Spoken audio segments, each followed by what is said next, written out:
our hearts are ready to receive your word. Dalangin ko, Panginoon, maging klaro, beneficial, kapag pakinabang. Ang mga salita pong aming maririnig, gamitin mo ang aking vocal cords para maging extension ng iyong vocal cords na mapasabi mo po at maiparating ko, Panginoon, ang mensaheng nais niyo po, Panginoong, sabihin sa aming buong pamilya. At ang dalangin ko, Panginoon, ano man ang ginagawa ng kaaway para ito po'y hadlangan. Lord, ang dalangin ko, manaig ka, mag-intervene ka, Panginoon, na matanggap po namin ang napakahalagang salitang ito na galing sa iyo. Sa matamis na pangalan ni Jesus. Amen. Ang sermon series po nating Under Attack is, I believe, is a powerful sermon series na mag-re-reveal po ng mga taktika ng kaaway, but at the same time, mag-i-empower po sa mga Kristiyanong katulad mo at katulad ko para tayo'y tumindig ng malakas sa anumang pagsubok at tukso na ating mga pinagdadaanan. As we've been saying last Sunday, we live in two realities, the visible and the invisible. At meron tayong mga physical na mga battles katulad ng depression, kasakitan, relationship issue.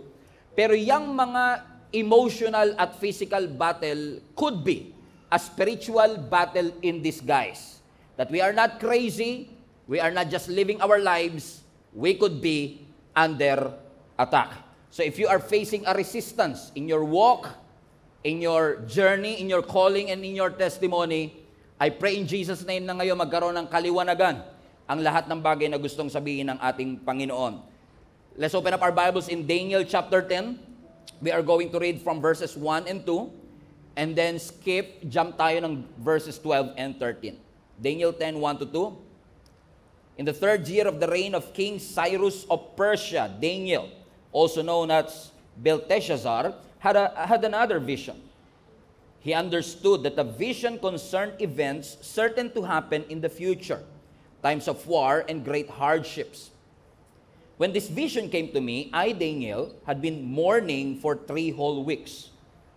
Verse 12, then Jesus and the angel said, don't be afraid, Daniel. Since the first day you began to pray for understanding and to humble yourself before God, your request had been heard in heaven. So I have come in answer to your prayer, but for 21 days, the spirit prince of kingdom of Persia blocked my way. Then Michael, one of the archangels, came to help me, and I left him with the spirit prince of the kingdom of Persia. So last week we talked about the battle is the Lord's. So this week we are going to talk about on this subject, delayed in the clouds. Okay, that's the title of my message today, delayed in the clouds.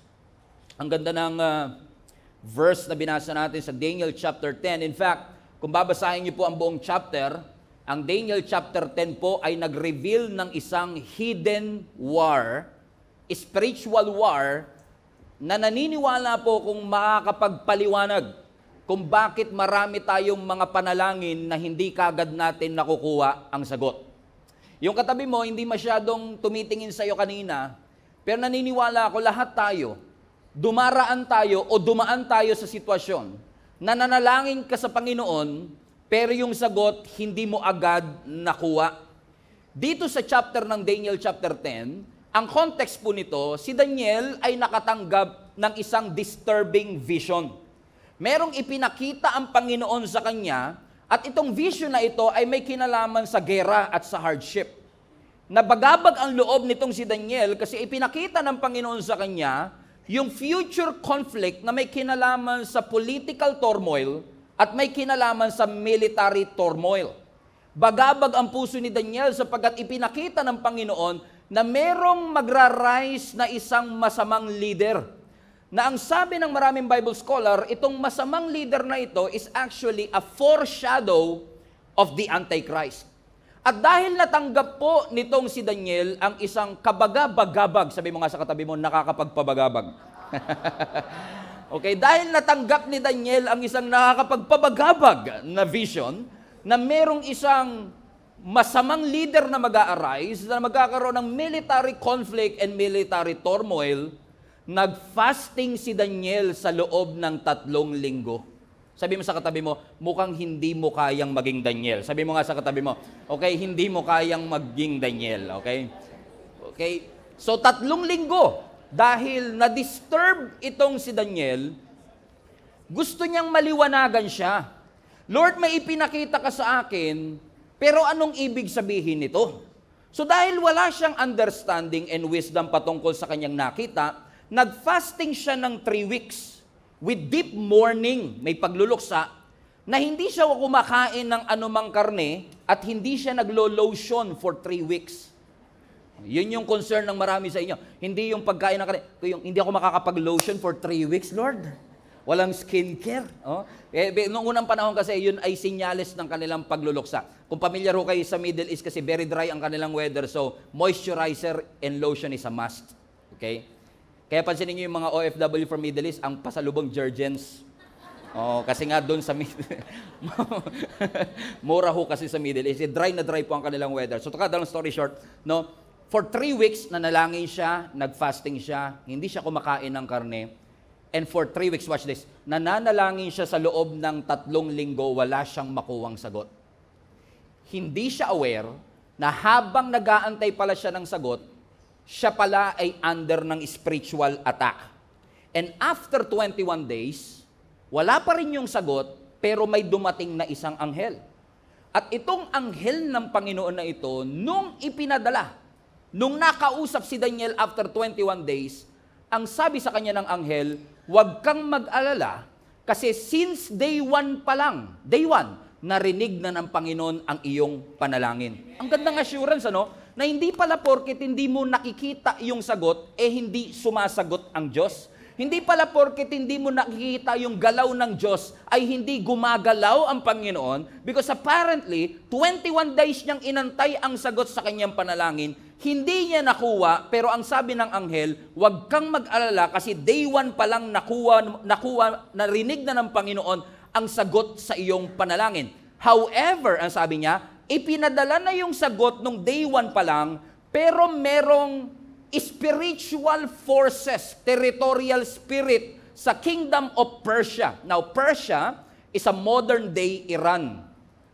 Okay? So, merong spiritual forces na territorial na kumukontrol sa mga leader ng Persia na yung answered prayer mo, hinarangan nitong mga spiritual forces na to. Kaya, day 1 pa lang nasa iyo na dapat, pero dahil may spiritual force na humarang.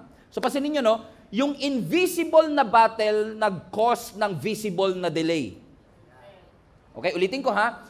Invisible yung battle, wala siyang awareness na habang siya'y nananalangin, nakikipaglaban pala yung langit para sa kanyang panalangin. No, so ibig sabihin yung invisible na laban, hindi niya nakikita, nagko-cause ng visible delay. Yun yung problem nating maraming Christians nowadays. Masyado tayong frustrated sa delay, hindi natin nakikita yung invisible battle. Sinusukuan mo na kasi delay, pero ipinaglalaban pa pala ng Panginoon. Come on now. Amen. Sabi mo sa katabi mo, wag mong sukuan. Okay? Ipinaglalaban pa. So ang sabi ng Bible, nung dumating itong anghel after 21 days, inassure siya ng anghel, unang araw pa lang narinig na ng Panginoon ang iyong mga panalangin. Ibig sabihin, the answer of heaven is there, pero yung answered prayer nakatagpo ng resistance mula sa impyerno. Which is, I believe, a lesson in and of itself to each and every one of us. Fasten your seatbelt. Na minsan nakala mo, porket wala pa yung prayer request mo, at hindi pa sinasagot ng Lord ang panalangin mo, pakiramdam mo, ini-ignore ka ng langit. Pakiramdam mo walang pakialam ang langit. Pakiramdam mo hindi nagko-cooperate ang langit. Pakiramdam mo ayaw makipag-coordinate o ayaw makipag-cooperate ng Panginoon sa iyo. But let me tell you this, you are not ignored. You are opposed. Hindi ka binaliwala. May opposition lang doon sa iyong prayer. Ano kaya yung maidudulot ng answered prayer na yan? That the hell is willing to block it and intercept it and he doesn't want for you to receive it. Ano kaya ang pwedeng maidulot dito sa pananampalataya mo na gagawin ni Satan ang lahat para hindi mo matanggap ang sagot sa iyong mga panalangin? So hindi inignore ng Lord si Daniel, hindi niya nakuha ang sagot sa panalangin niya dahil kulang siya sa pananampalataya. Full of faith si Daniel, he was not ignored, but he was opposed. So ibig sabihin mga kapatid, hindi lahat ng delay sa buhay mo natural. May mga delay na bunga ng opposition ng kaaway. Kaya hanggang ngayon, 5 years na, wala pa rin yung sagot sa iyong panalangin. And I can tell you this because I myself have been praying for something Napakiramdam ko long overdue na. Kasi minsan nilalagyan natin ng due date, yung due season ng Panginoon. Ang mga pangako ng Lord walang due date, pero laging may due season. Hindi mo pwedeng lagyan ng deadline ang mga pangako ng Diyos, pero ang pangako ng Panginoon, in due season you will harvest. If you don't give up. If you keep on keeping on. If you will keep on praying and persevere, ang sabi ng Scripture, you will receive it. To the point na ang sabi ng Scripture, day 1 pa lang, nagpadala na ang Diyos ng anghel para sabihin kay Daniel, ito ang kasagutan sa iyong panalangin. So nagpadala ng messenger angel, unfortunately, because matindi ang answered prayer, matindi rin ang resistance. So dahil hindi pa dumarating in 3 days, nagpadala ang Lord ng another reinforcement. But this time, a warrior angel, archangel. Ano yung mga archangel is one of the most prominent angels in the Bible. Pag sinabing archangels, chief of angels. So you have to, we don't have time for theology, but you have to understand na sa langit, ang mga angel may ranking yan. So may mga messenger angel katulad ni Gabriel, pero may mga archangel, chief of angels. Ito yung mga leader of the heavenlies na warrior in and of itself. Minsan lang, kailangan lang natin tanggalin sa isip natin yung itsura ng angel. Kasi minsan, pag nakakita ka ng maganda, ang cute mo. Girl, you're my angel. You're my darling baby. Diba? Kasi pag nakakita ka ng cute, laging angel. Pero kung titignan niyo po kasi tayo pagka sinabing angel, yung naka-diaper, maliit yung pakpak, mga pang-Valentine's ba? Diba? Pero tignan niyo sa Bible, every time makakakita sila ng anghel, napapaluhod sila, napapadapa sila sa takot. So kung hindi nakakatakot ang itsura ng anghel, imagine niyo, nakita ni Moses ang anghel, sabi niya, ang cute. Hindi nga ganun. Dapat ganun ang reaction ni Moses. Pero dahil hindi cute ang mga angels, so to speak, katulad ni Lucifer, he was once an angel. Ang description ng Ezekiel sa kanya, ang kanyang katawan is made of a musical instrument. So probably may saxophone dito, may flute dito, may gitara dito, bass, we don't know. Pero definitely, nakakatakot ang kanyang itsura. So nagpadala ang Panginoon ng archangel. This is not just an ordinary angel. High ranking ito, warrior angels to fight on His behalf. Para sabi ng Scripture, after 21 days, nung dumating itong archangel na ito, si Michael, ano sabi ng Bible? Natanggap niya ang sagot sa kanyang mga panalangin. Ibig sabihin, yung sagot sa prayer ni Daniel, delayed, pero hindi denied. Okay? Hindi humindi ang Diyos, na delay lang, pero nung tamang panahon, nasagot ng Panginoon ang kanyang. Now, ang question ko ganito, sino sa inyo gusto nyo na ang inyong mga panalangin madidelay pero hindi madideny? Sino sa inyo mga kapatid, based on this text, I want to show you 3 stages of an answered prayer. No? Na kahit pa tayo ay opposed and under attack, naniniwala ako na ang Panginoon is just so good that He wants to answer our prayers. Kung yan naman ay ayon sa kanyang kalooban, ipagkakaloob naman ng Panginoon. Pero ano ba yung 3 bagay na madalas pinagdadaanan nating mga Christians bago natin matanggap ang sagot sa ating panalangin? Number 1, based on the text, ang unang stage ng answered prayer is the pressure. Pressure. Everybody say pressure. Ano ang sabi ng Bible sa verse 13? Balikan nun natin. But for 21 days, the spirit prince of the kingdom of Persia, highlight that part, okay, blocked my way. So ibig sabihin, itong angel messenger, papunta na sana siya para ihatid ang kasagutan, pero hinadlangan siya. May resistance, may pressure para hadlangan yung sagot sa kanyang mga panalangin. Magandang correlation to doon sa main text natin last Sunday sa Ephesians chapter 6 verse 12. Na ang sabi, that our struggle is not against flesh and blood. Pero saan daw po? Through rulers, authorities, or principalities of the unseen world, against the mighty powers in the dark world, and against the evil spirit in the heavenly realms. Now, for those who are interested, kung ang mga angel may ranking, ang demonic forces meron din. May rulers, principalities, mighty powers in the dark world, and against evil spirits in the heavenly realms. Anong ibig sabihin nito? Dahil nanalangin itong si Daniel for understanding, hinadlangan ng kaaway na matanggap niya yung understanding na yon at nagpadala ang kaaway ng opposition, ng pressure para hindi niya matanggap ang sagot sa kanyang mga panalangin. And most of the time, masyado tayo nakafocus sa visible delay na nakakalimutan nating i-rebuke ang mga invisible forces na humahadlang sa ating mga panalangin. Listen to me, church. Ang mga delay sa buhay natin could be a spiritual pressure. Yung bang nararanasan nyo ba ito na pray kayo ng pray, nabuksan ng Lord yung pintuan, pero 3 years na sarado pa rin. The doors remain closed. And that could be a spiritual pressure. Kumbaga yung breakthrough mo parang napopostpone. O kaya naman, pwedeng yung iba sa inyo discourage. Na parang ayaw mo na mag-pray kasi nagpe-pray ako, di naman sinasagot. Ayaw mo na mag-serve kasi nagsiserve ako, wala namang fruit. What's the point? Sinasabi mo, susuko na lang ako kasi what's the point of serving? What's the point of reading the Bible anyway? What's the point of praying? What's the point na nagsisilbi pa ako sa Panginoon? Parang hindi ko naman makita ang breakthrough. That could be a spiritual pressure or confusion. Tulad niyo, litong-lito ka. Di ba? Confusion.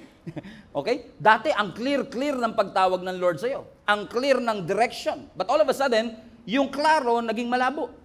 It becomes unclear and now you're confused. What is your identity in Christ? You are confused about your relationship with God. You are confused dun sa iyong identity. You are confused about your calling. You are confused about, ano na ba? Saan na ba ako pupunta? Saan ba ako dinadala ng Panginoon? And that could be a spiritual pressure na pinagdadaanan natin mga Kristiyano. And in case hindi pa kayo makarelate, baka dito makarelate na kayo. Fatigue. Okay. Yung pang natulog ka, paggising mo, ina-expect mo, rested ka, pero nung natulog ka, 8 hours, paggising mo, pagod ka pa rin. Ang tawag doon, fatigue. Unusually tired. Ibig sabihin, lahat ng ginagawa mo parang mechanical, lahat na lang parang routine. You cannot seem to see anong point, anong why, anong reason ko ba ito ginagawa, na kahit maliliit na task, parang ang bigat gawin. Why? May fatigue. You are not just tired. You're fatigued and burnout. And all of these things are actually spiritual pressure na ginagamit ng kaaway para tayo ay pahintuin. Katulad ni Elijah, remember? Si Elijah, nung tinalo niya po yung 450 prophet ni Baal, na nagpababa siya ng apoy, remember that? Na buong half day, pray ng pray itong mga false prophet, walang apoy na bumagsak. Pero si Elijah, saglit lang. Kasi totoo, Diyos mo, pag totoo ang Diyos mo, saglit lang talaga. No? Nanalangin siya ng apoy, bumagsak yung apoy. It was a huge achievement. It was the talk of the town, viral sa YouTube. Come on now. Okay, chinap-chap sa TikTok, viral sa TikTok. Pero after ng achievement, after ng victory, asan si Elijah? A few hours later. Asan si Elijah? Nandun, burnout, depressed. At sabi niya, ako lang naman ang nag-iisang prophet na natitira pa. He was overwhelmed. He was depressed because even prophets gets overwhelmed too. Even the strong gets tired too. Hindi porket malakas, hindi napapagod. Hallelujah. Amen. Hindi porket anak ng Diyos, hindi porket anointed, ay hindi na napapagod. And that's exactly what happened to Elijah. Pero anong ginawa ng Panginoon? Amen? Imbis na sigawan siya, anong sabi ng Bible? Pinakain siya, pinagpahinga siya, and he was able to do ministry again because he was well-rested and well-fed. Sabi mo sa katabi mo, baka gutom lang yan. Okay, baka pagod lang yan. Amen? Even Jesus have gone through overwhelmed seasons sa kanyang buhay. Sino sa inyo nakakaranas kayo ng overwhelming feeling sa inyo? Na parang you feel small with this kind of task. Parang you feel weak. You feel like you don't have the education, the experience for it. Even our Lord Jesus have felt that way. On the Garden of Gethsemane, ang sabi ng Scripture, He sweats like drops of blood because of the overwhelming pressure, so to speak, na alam niyang ibebetray siya, ipagkakanulo siya ng mga taong pinag-invisan niya ng kanyang panahon. Mga taong nakasama niya. Pero tatandaan niyo to, yung simula ng kanya, yung araw na yon kung saan na-overwhelm siya. Ang sabi ng Scripture, doon din nagsimula ang katagumpayan ng bawat isa sa atin. Amen? Alam niyo kung bakit? Because sometimes pressures are necessary. Some pressures are necessary. Kasi ang switch ng ilaw, hindi bubukas ang ilaw pag di mo in-applyan ng pressure. So magkakaroon lang ng ilaw pag may pressure. Ang musical instrument, hindi tumutugtog ng walang pressure. So may mga breakthrough sa buhay natin na hindi natin makakamit kapag di tayo dumaan sa pressure. So pressures are necessary, and in fact, sometimes pressure is the only way. So sometimes we have to welcome those pressure. Even David have gone through overwhelming sense of pressure. Imagine niyo mga kapatid, hinahabol siya ng mismong hari. King Saul was trying to kill him. And for 10 years, he was running for his life. And finally, ang sabi ng Bible, nung nasa kuweba itong si David at nagtatago dito sa hari na gustong pumatay sa kanya, he made an encouraging and inspiring statement that I want you to read. Sabi ng Psalms 142 verse 3 to 5, "When I am overwhelmed, you alone know the way I should turn. Wherever I go, my enemies have set traps for me. I look for someone to come and help me, but no one gives me a passing thought. No one will help me." Anybody can relate to that? No one cares a bit what happens to me. Verse 5, and then I prayed to you, and I said, "You are my place of refuge, and you are all I really want." Now listen, si David nasa kuweba, isolated, under stress, emotionally unstable, emotionally drained. At habang nananalangin siya, napatunayan natin kung kanino tayo. Kasi ang pressure, it will reveal who you are and whose you are. Hindi lang i-reveal ng pressure kung sino ka, i-reveal din ng pressure kung sino talaga ang Diyos mo. Amen? Na ang sabi ng Bible, nung na-overwhelm ako, napagod ako, hiningan ko ng tulong yung mga taong akala ko makakatulong sa akin. Nilapitan ko sila para makahingi ako ng tulong. Na-frustrate lang ako kasi people will disappoint you. Pero nung lumapit ako sa iyo, sabi niya, at sinabi ko, "Lord, ikaw ang aking sandigan. You are my refuge." And na-realize ko, you are the only one that I need. Balik mo nga yung verse 5, anak. What's this? Ang sabi ng scripture, nagnalangin ako, sabi ko, you are, highlight this part, you are my place of refuge. Now listen, nasa kuweba siya at this point. Nasa cave. Literally, ang refuge niya yung cave. Yun ang nagiging shield niya para sa mga gustong humabol sa kanya. Pero hindi niya sinabing, itong cave na to ang aking refuge. No, he recognized kahit anong tibay ng cave, kahit anong tago ng cave, ang tunay na makakapagligtas sa akin, ang tunay na makakatulong sa akin, hindi yung kuweba, kundi yung mismong ating Panginoon. I don't know who is this for. Gusto ipaalala ng Panginoon sa atin, hindi finances ang tunay na kuweba natin, hindi education ang tunay na refuge natin, hindi connection ang tunay na refuge natin. Ang sabi ng Bible sa Psalms 46, God is our refuge, and He is our strength. By the way, refuge, strength. Refuge, sandigan.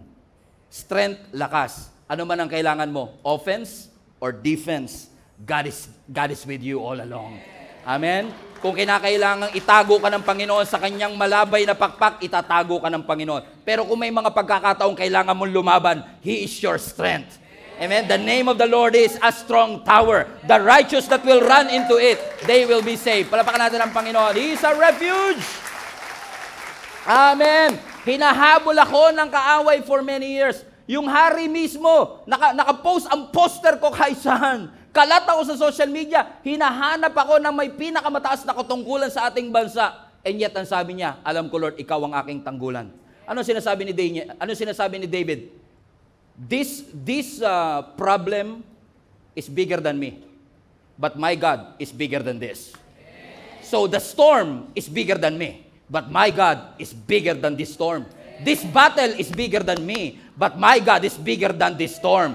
This mountain is bigger than me, but my God is bigger than this mountain. This burden is bigger than me, but my God is bigger than this burden. I am overwhelmed, but I'm still anointed. I am overwhelmed, but I'm still chosen. Hindi ako overloaded, overflowing ang grace ng Panginoon sa aking buhay. Palapakan natin ang Panginoon. Hallelujah! Everybody say, God is my refuge.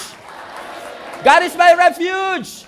So sa mga panahon na pakiramdam mo magbe-breakdown ka na because of the pressure, tandaan mo to. What if akala mo magbe-breakdown ka na pero ang totoo nagbe-breakthrough ka pala talaga? What if lang? What if lang? Kasi alam nyo, ang mga eroplano, pasensya kayo, marami ako illustration about eroplano. Mahilig kasi talaga ako sa eroplano. Pero alam nyo, ang eroplano, pinakamatinding resistance na kukuha ng eroplano pag pa-take off na siya. Amen? This is a reminder for each and every one of us. Kapag matindi na yung pressure, baka senyalis na yan, napaangat na eh. No? Papunta na tayo dun sa next season. Kasi sa totoo lang, halimbawa ngayon, no, pag sira yung elevator, o kaya, actually, kahit hindi sira ang elevator, pag maraming umakyat, naghahagdan na lang iba sa inyo. Parang ang sama ng tingin nyo. Gawan nyo naman ang paraan to, Pastor. Every week na lang ako naghahagdan. Okay, we are trying. Okay. Pag sa unang ano ka pa lang, ground floor ka pa lang, naka-makeup ka, no? Ganda, Base na base ka, may pabango ka, ano ba yung pabango, yung blue water? Naka-Dior ka pa, di ba? Celine Dior, okay. Pabango, first floor, di ba? Akyat ka, la. Ganado ka pa eh. Pero pagdating ng second floor, hinihingal-hingal ka na. Third floor, sabi mo, kumakapit ka na sa kasama mo. Fourth floor, gumagapang ka na. Fifth floor, sabi mo, ano ba naman simbahan to? Taas naman kasi. Di ba? Pero napansin nyo, habang palapit ka ng palapit, habang pahirap ka ng pahirap, ibig sabihin palapit ka na ng palapit. Doon sa breakthrough na yun. Amen? So, kapag may pressure, salamat sa Lord sa pressure. Kasi hindi naman hahadlangan to ng kaaway kung hindi to para sa Panginoon eh. Kaya pag wala kang pressure na natatanggap, magtaka ka na rin eh. Diba? Parang, 7 years na akong masarap buhay ko ah. Magtaka ka rin nun kasi hindi ka pinay-pressure, walang resistance. Kasi ang mga walang resistance, kakampiyan. So pag wala kang resistance, kakampi na yata ako ng Diablo ah. Di ba? Kasi walang resistance eh. Di ba? Oh, pero kapag ikaw ay nasa Panginoon, expect resistance. Expect some pressures. Pero hindi porket nape-pressure ka, ay hindi ibig sabihin na nasa mali ka lagi. Minsan yung pressure is an indication that you are doing the right thing, that you are on the right track. Ang kailangan lang magpatuloy tayo sa ating Panginoon. Amen? So, ang sabi ng Bible, habang itong si Daniel ay pray ng pray, hindi niya alam may pressure pala in the heavenlies. That delayed is happening in the clouds and he doesn't even know it. Pero ang tanong, huminto ba si Daniel sa pananalangin nung walang sagot? No. Inabot siya ng 21 days. Hindi siya actually, kung inabot ng 22, magpe-pray pa rin siya. Why? Because hindi niya hinayaan na yung kawalan ng sagot ay magbubunga ng kawalan ng pananampalataya at pananalangin. Which leads us to our second point. Sa lahat ng prayer items, sa lahat ng prayer natin, laging may pressure. Pero tatandaan nyo, ang susi dapat may number 2, perseverance. Persevere. Maging persistent. Sabi mo sa katabi mo, padayon lang. Padayon Jude. Di ba? Tuloy-tuloy kahit mahirap. Ano sabi ng verse 12? Then he said, don't be afraid, Daniel. Highlight this part. Since the first day you began to pray. So biruin mo, mula day 1 nagpe-pray siya. Ano ang kanyang pinapanalangin? Gusto niya ng understanding. To humble himself before the Lord. Sabi ng Bible, since day 1, your request had been heard in heaven. Which means, mga kapatid, hindi siya sumuko. He fasted, he mourned, he sought the Lord, and he kept going, even though wala siyang kamalay-malay, kaya pala nadidelay, nakikipaglaban yung langit para sa kanya. Pero nag-persevere siya. Pero what if sumuko siya ng day 14? Kung sumuko siya sa pananalangin ng day 14, at sinabi niya, pray ako ng pray, 2 linggo na, wala naman. Ano pang punto na pray ako ng pray? Baka naman nabibingin na yung Diyos, o hindi kayang gawin to ng Diyos. Susuko na lang ako. Pero hindi niya yun ginawa, mga kapatid. Kasi ang perseverance, hindi yan yung nalalangin ka lang ng isang beses and then you will hope for the best. Hindi ganun ang perseverance. Ang tunay na perseverance, kahit wala kang sagot na nakukuha, tuloy ka pa din. Kahit hindi mo nakikita ang ebidensya, tuloy ka pa rin. Naalala niyo po yung mga Israelites, nung umiikot sila sa Jericho Wall, ilang araw silang pinaikot ng Panginoon? 7 days. At ang mahirap dito, mga kapatid, sabi ng Bible, 7 days na silang pinaikot, bawal pa sila magsalita. Sabi ng Bible, shut up.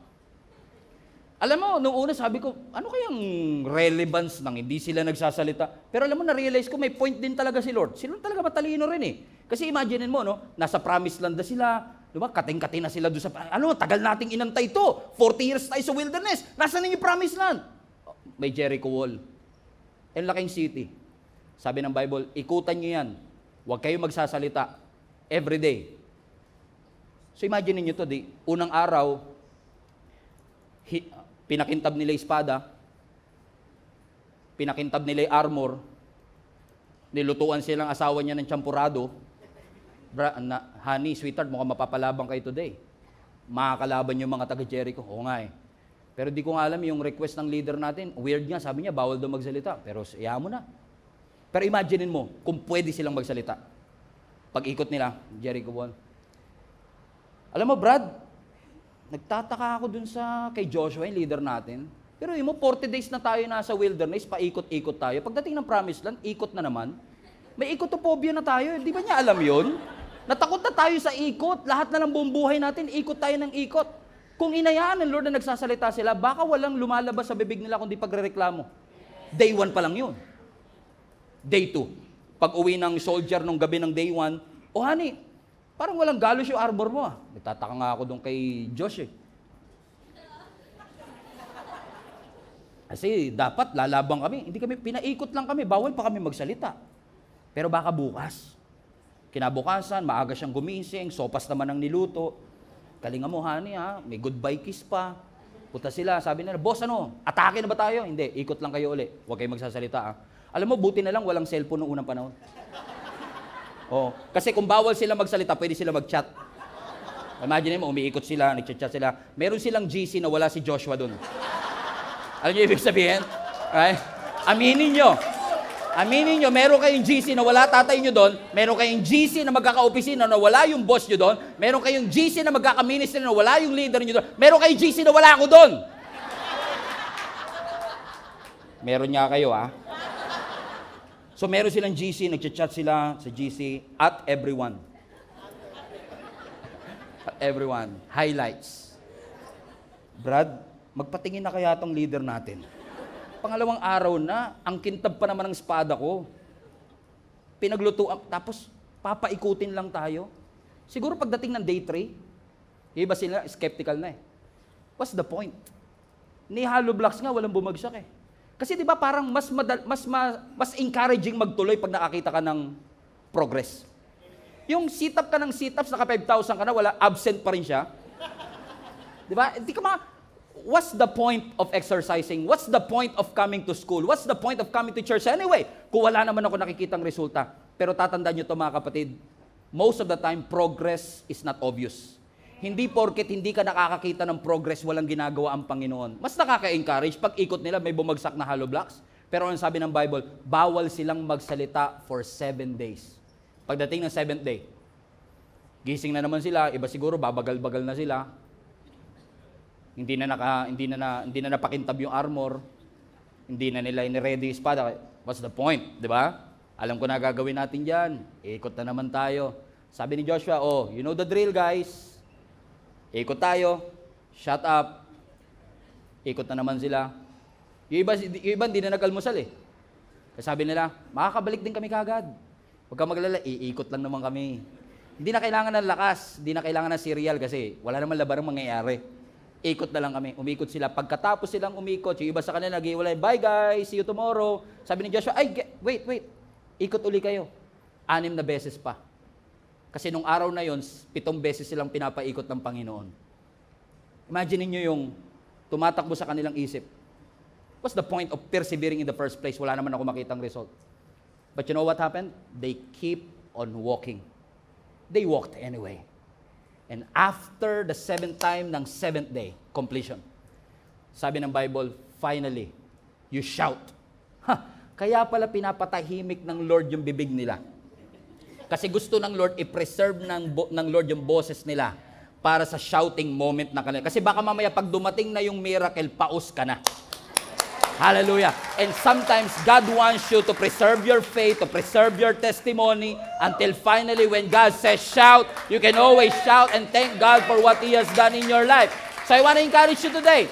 I don't know who is this for. Kung hindi ka man makakita ng resulta, pray anyway. Nakakaramdam ka pa rin ng sintomas, pray anyway. Matindi pa rin ang luha mo, pray anyway. Nalulungkot ka pa rin, pray anyway. Hindi mo makita ang reconciliation sa family, pray anyway. I'm not praying dahil gusto ko makakita ng resulta agad. I'm praying because I trust the Lord na siya ang nagsabi nito sa akin. Okay? Ang sabi ng doktor, kumakalat pa rin ng cancer but I will pray anyway. Ang sabi ng pamilya ko, may problema ko financially but I will pray anyway. Ang sabi ng magulang ko, hindi ako makakapag-enroll next sem but I will pray anyway. Why? I want to persevere. Kasi kung ngayon ako susuko, what if sinusukuan ko yung pinaglalaban pa lang pala ng langit para sa akin? I will never allow that to happen. I will keep on praying. I will keep on persevering. I will keep on walking. I will keep on circling until I receive the blessings and the miracle of God in my life. Hallelujah. Amen. So when you pray at wala kang makitang pagbabago, huwag kang mag-quit. Hindi na-delay ang panalangin mo dahil kulang ka sa pananampalataya. Minsan na-delay yan kasi pinaglalaban pa. So hindi ka okay pero hindi ka nag-iisa. Yun lang kailangan na iba, pwede na umuwi. Amen? Hindi ako okay, pero hindi ako nag-iisa kasi kasama ko ang Panginoon. Sa unang tingin, mukhang delay. It is delay on the outside, delayed on the outside, but God is actually developing something deep on the inside. Persevere. At dahil si Daniel nag-persevere, ang sabi ng verse 13, for 21 days, hinarangan yung aking panalangin. Huminto ba siya? No. Until finally, nung 21st day, highlight this part, Michael, one of the archangels, came to help me. Pag di ka sumuko, may pressure, nag-persevere ka, di ka sumuko, darating yung pangatlo, provision. Help is on the way. Finally, after 21 days, nakakita siya ng progress. Here comes an angel. Hindi niya nakita yung nangyayari, pero the heaven is fighting for him. Day 1 pa lang nag-dispatch na ang Panginoon ng angel messenger. But apparently, itong angel messenger, hindi makarating because he was blocked by these high-ranking demonic officials too. Kaya sabi ng Bible, nagpadala ng high-ranking din. Pasinin niyo ito, no? Humingi si Daniel ng understanding. Humingi siya ng explanation sa kanyang vision. Sabi ng Lord, dahil explanation yan, ang sagot niyan, information. So nagpadala ang Lord ng angel messenger kasi information lang naman eh. Pero nung hindi dumating yung information, nagkaroon ng intervention. Nag-intervene ang Diyos. Hindi kaya ng messenger, ipadala niyo si Michael. Which is one lang of many archangels. Ano ang sabi ng Bible? Dahil ipinadala itong si Michael, the archangel, he was able to defeat, hallelujah, itong demonic forces na humahadlang sa mga sagot sa panalangin nitong si Daniel. Ano ang lesson na pinapaalala ng Panginoon sa atin? Simpleng-simple lang. Nakabantay ang langit sa iyong pananalangin. Alam ng Diyos ang status ng parcel mo, hallelujah. Alam ng Diyos na delay na yung skincare mo na pinadala mo sa Lazada. Alam ng Diyos na na-delay na. Hallelujah. Yung mga, katulad ng parcel, di ba? Yung parcel natin, pag umorder ka, may status yan. In ship. Di ba? Babalitaan ka pa niyan, lumabas na sa pabrika. Di ba? Na-ship na. Hindi ka pabayad. Pinapak na nila. Hindi ka pabayad, ha? Binabalot na nila. Tapos makakatanggap ka ng status dyan. O, nakasakay na, nasa customs na. Ano, pumapasok sa isip ko custom kasi may regalo ang church sa inyo. Ilang buwan na, hindi pa dumarating, naiinis na rin ako kasi naka-hold sa custom.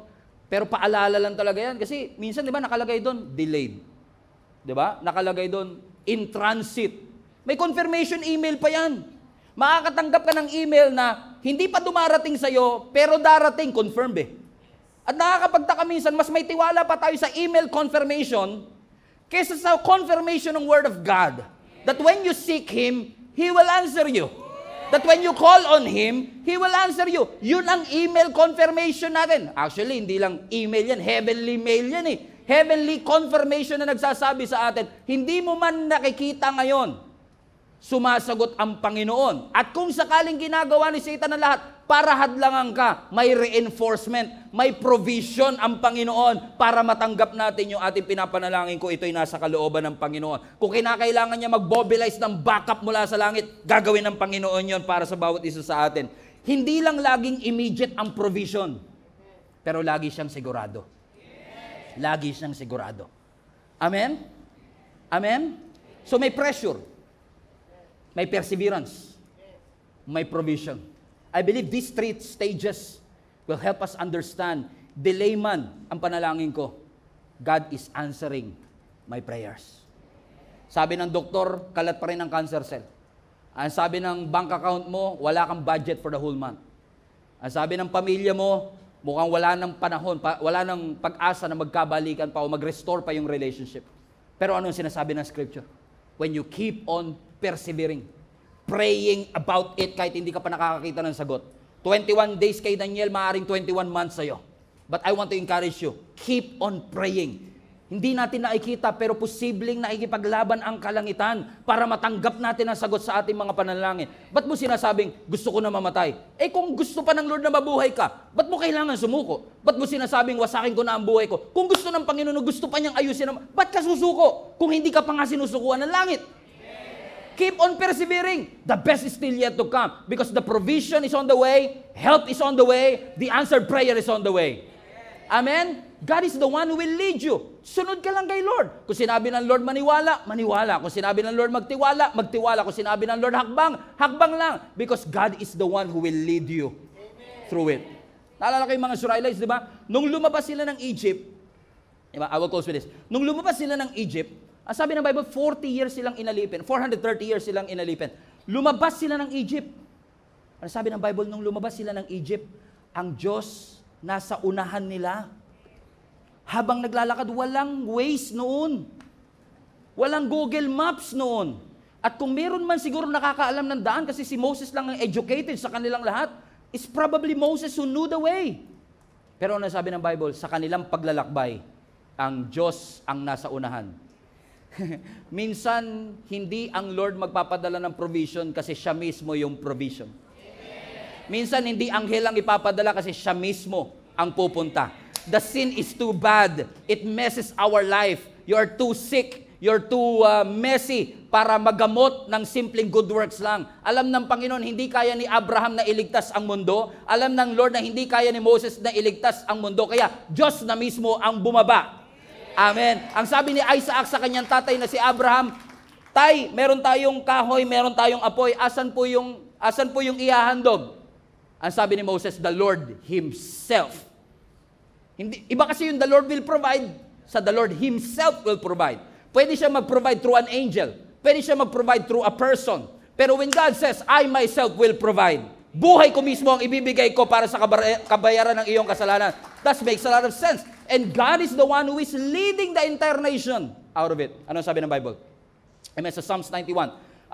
Sa Exodus chapter 14, verse 13. Moses answered the people, don't be afraid.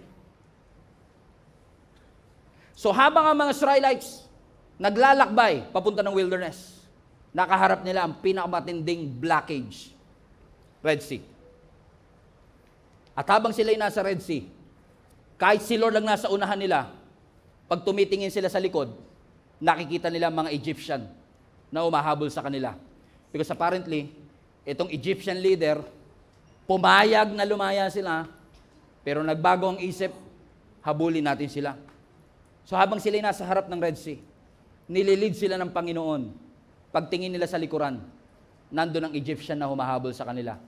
Sabi ng Lord sa kanila, Jesus is alive ka man ba? Don't be afraid. Stand firm and you will see the deliverance the Lord will bring you today. The Egyptians that you see today, you will never see them again. The sickness that you are seeing today, you will never see that again. Yung utang na nakikita mo ngayon, hello, you will never see that again. Sabi mo nga sa katabi mo, goodbye utang, goodbye sakit, goodbye problem, goodbye difficulty, goodbye challenge, because the Lord has promised me that the Egyptians that I see today, I will never see them again.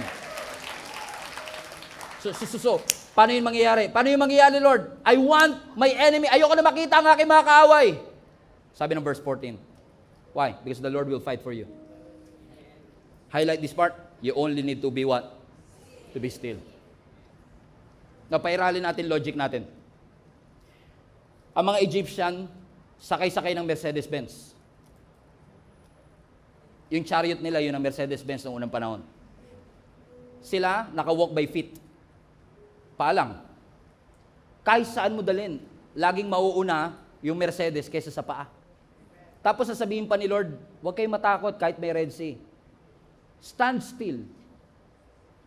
Lord, dapat ang logical, run.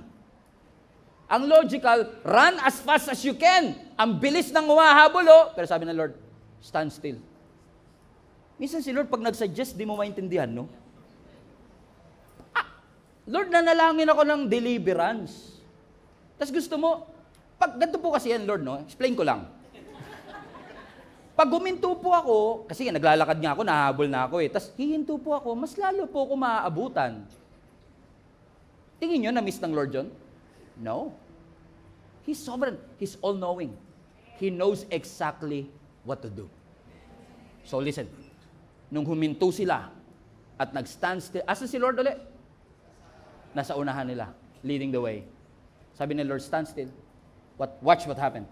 Ang sabi ng verse 19, then, the angel of God, that's the presence of the Lord, highlight this part, who have been traveling in front of Israel's army, withdrew and went behind them. So, sabi ng Lord, hinto na kayo. Lord, maaabutan mo kami. Meron kasi kayong hindi nakikita na nakikita ko. Basta sumunod ka lang. Stand still. Okay? Nung nag-stand still sila, sabi ng Bible, the angel of the Lord na nasa unahan nila, nag-shift sa likod nila. He went behind him. Watch this. Next. And the pillar of cloud also moved from in front and stood where? Behind them. So imagine nyo to. God was leading them. Si Lord nasa unahan nila. And then all of a sudden, God shifted His position to protect them. So now, God was literally in between His people and their enemy.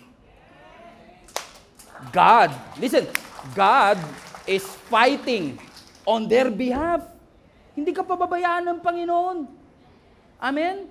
God Himself have shifted His position. Ginamit ng Lord in essence sa kanyang sarili para maging barrier between His people and their enemy. Hindi siya basta nagpadala ng tulong, siya mismo ang naging tulong. So God is not just leading you, He is positioning Himself between you and your enemy. And watch this, ang sabi ng Bible, pati yung pillar of cloud, na nagiging lilim nila, lumipat mula sa unahan papunta ng likod. Tuloy natin ang basa. Verse 20. Coming between the armies of Egypt and Israel, highlight this part, throughout the night, the cloud brought, everybody, darkness to the one side and light to the other. So lumipat yung pillar of cloud, naghatid ng ilaw sa kabilang side, at naghatid ng kadiliman sa kabilang side. So nagkaroon ng dilim sa mga Egyptian, nagkaroon ng liwanag sa mga Israelites. Listen to me, the same presence have different result. Na yung presensya ng Diyos, kakampi ng mga nagmamahal sa Kanya. Pero bangungot sa mga kaaway ng Diyos. Hallelujah. Ang mga Israelites, they are enjoying the clarity. They are enjoying the comfort. They are enjoying His presence. Ang mga Egyptians, ano sabi ng Scripture? They were confused. They were blinded. They don't know what to do. Na sabi ng Bible, tuloy natin basa sa last part. Ano sabi ng last part? So neither went near. Highlight that part. Neither went near the other all night long. Dahil ang mga Egyptian is so confused and blinded, hindi nila maatake ang mga Israelites. Think about it. Gumamit pa ang Lord ng supernatural pause. Nagmamadali silang habulin, sabi ng Lord, watch lang, dyan lang muna kayo. Because God will deliver His people. My friends and family, I want to encourage you today, hindi ka ini-ignore ng Diyos. Hindi ka binabaliwala ng Panginoon. Oh, amen? God wants you to follow and obey His commandments. Because if needed be, kung kinakailangan mag-shift ng posisyon ng Panginoon, He will always stand between your enemy and His people. He will always stand between the gap of life and death. He will always stand between the gap of curse and blessing. Why? Because our God is a gracious God. He is a merciful God. And He is willing, amen, na yung delay dun sa clouds, He is willing to send a provision, a reinforcement for you to be able to experience the answer to that prayer in Jesus' name. He wants to preserve His people. He wants to protect His people. So church, Huwag niyong sukuan ang pananalangin para sa inyong pamilya. Huwag niyong sukuan ang pananalangin para sa provision. Huwag niyong sukuan ang pananalangin kahit ang sabi ng doktor, experimental drug na lang ang iyong pag-asa. Huwag kang sumuko sa pananalangin. Yes, you might feel that you are too small or too weak for it, but your God is always bigger, higher, taller than any other. Whatever sickness that you are in, the name of Jesus is greater than any name. The name that is above all name. His name is Yeshua. His name is Savior. His name is Emmanuel. His name is Jesus. Hallelujah! Jesus! Jesus! Jesus! Woo! Jesus! So may pressure man, may perseverance man, may pangako ang Lord ng provision. Hold on to that promise. Help is on the way. Health is on the way. Provision is on the way. Answer is on the way. Can you high five at least 3 people? Sabi mo sa kanya, help is on the way. Help is on the way. Help is on the way. Help is on the way. Everybody stand to your feet. Can you hug? Kung kilala nyo, yakapin nyo, akbayan nyo, sabi mo sa kanya, huwag tayong susuko. Manampalataya tayo sa Panginoon. God is with us. And if God is for us, who can be against us? We may be under attack, but it doesn't mean that we have to be defeated. Hallelujah. No weapon will form against you shall prosper, the Bible says. Ano sabi ng Bible? No weapon will be formed. Ibig sabihin, naporma na. Pero kahit naporma na, hindi ibig sabihin makakapagtagumpay.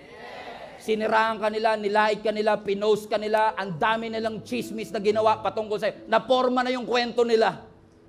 Pero hindi porket nagkukwentuhan sila, kailangan mo mag-respond. Hindi porket pinost ka nila, kailangan mo mag-react.